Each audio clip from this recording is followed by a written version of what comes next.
In this video, we're going to primarily talk about identity theft and how you can protect yourself from this type of activity, and also try to understand how this fits again into a financial plan. Identity theft is obviously when somebody steals your personal information to gain somehow financially from that.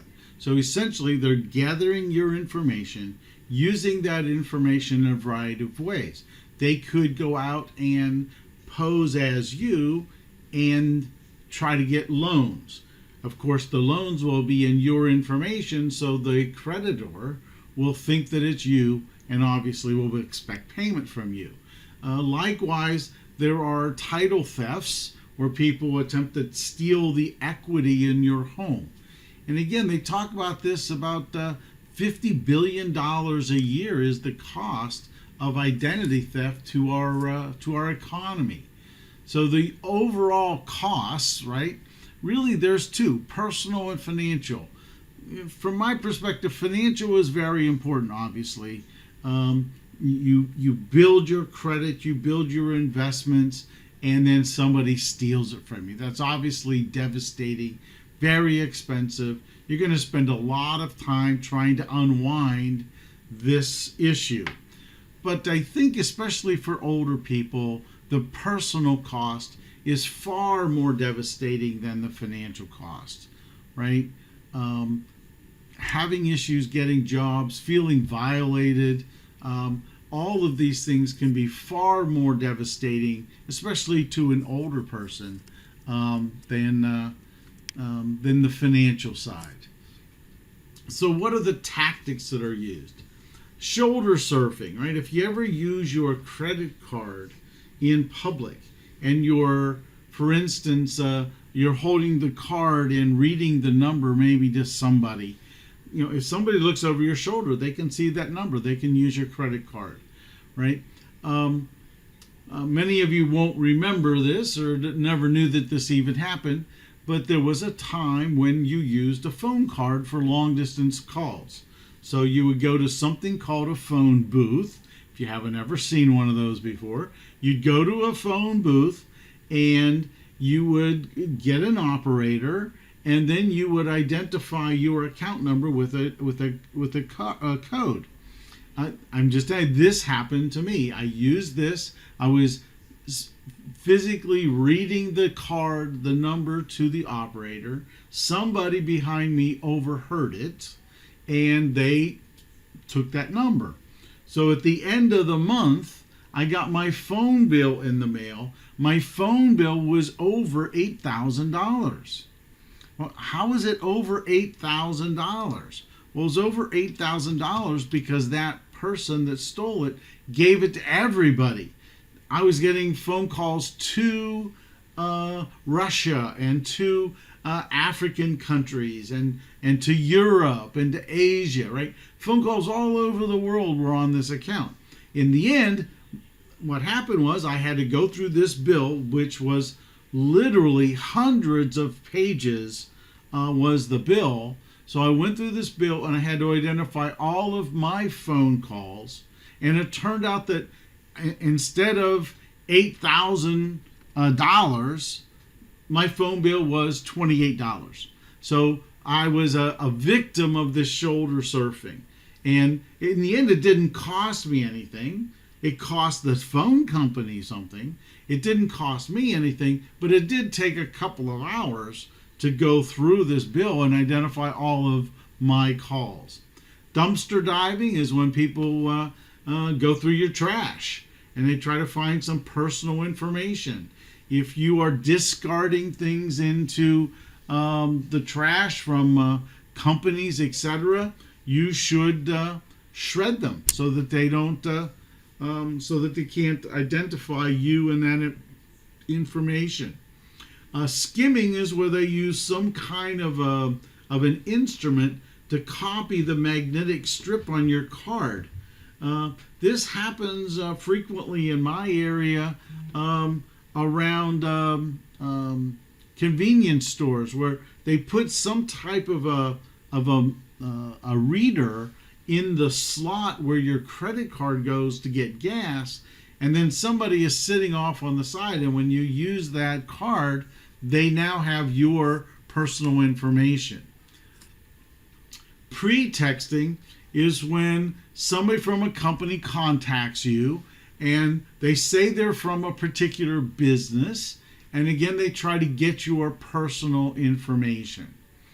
Phishing is when this happens online, and pharming is when it's just to a bigger audience, if you will. So it's kind of a group email of some sort.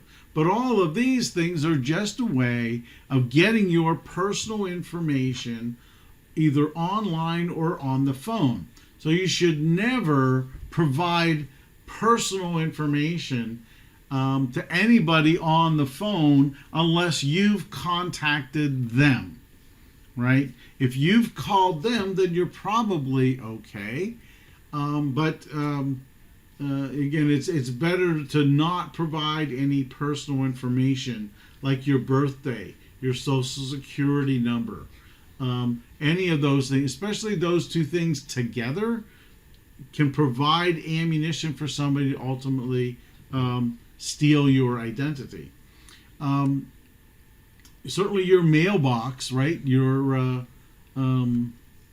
incoming and outgoing mail, right, can sometimes provide personal information. So you have to watch not just your electronic mailbox, but you also have to watch your home mailbox. So how do you protect against this?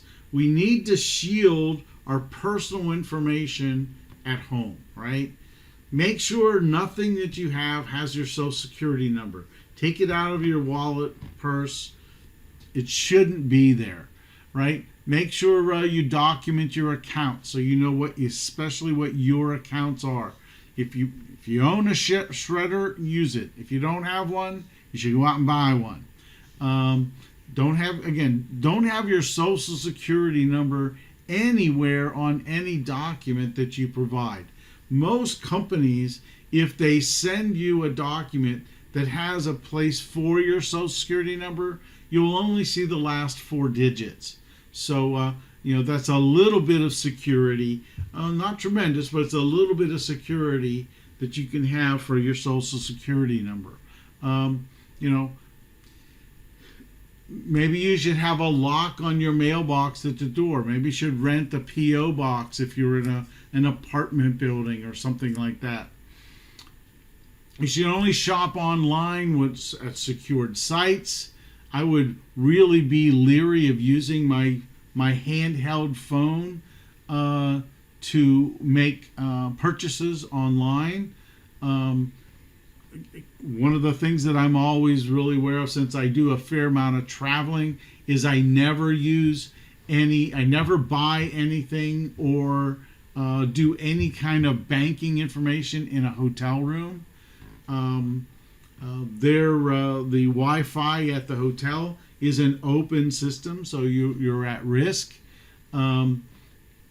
Make sure you understand what delivery schedules there are, when things are typically delivered, so you can make sure you can get your products, etc., on time. Again, a variety of things. Make sure you protect your computer at home. One of the things I think that's been in the news as of late, and I just thought of this as I was looking at this, is we have these electronic assistants, if you will, in home, right? Alexa, and on my phone I have something called Bixby. And so if you utilize that service, you do have to be careful that there are things that you need to do to protect you and your family. So for security, you want to make sure you go through a private Wi-Fi, right? Your own home Wi-Fi. There are locks that you can prevent people from hacking into your system by upgrading the security on your Wi-Fi and on the instrument itself. So there are things that you should do, right? You need to protect your personal information at work as well, right? Make sure your social security number is adequately hidden on your pay stubs, on your insurance cards, etc. If it's displayed, you want to have a talk with your HR person to get it off of your that information off of the checks, off of the documents. There is identity theft insurance that you can purchase. So if you're a homeowner or a renter, all right, you can purchase this as an add-on to your insurance. So what happens if you are a victim of identity theft? You need to act very quickly. Keep a record of all the phone calls and correspondence that you have. Contact the police, the FTC, credit reporting companies, right? Contact the creditors and others who may be impacted, right? Let them know that this was not you. Somebody stole your identity. Again, the more people you let know that you have been a victim, the easier it will be to ultimately unwind some of these issues.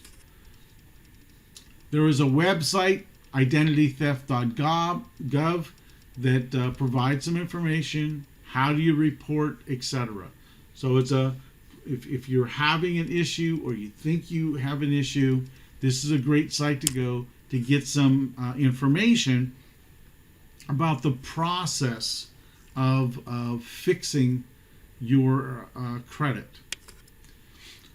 So what do you need? Obviously, we want to make sure that your credit standing is adequate so that you can use credit, right? So you want to follow your credit score. I suggest some form of an app that will enable you to, as many times as you want, go out and check your credit to make repairs if necessary. And of course, you have to secure your information, right? I mean, credit is very important. You need to take steps to make sure that what you have, what your information is private and is not in the hands of those who would do wrong. So I look forward to talking to you on our next video.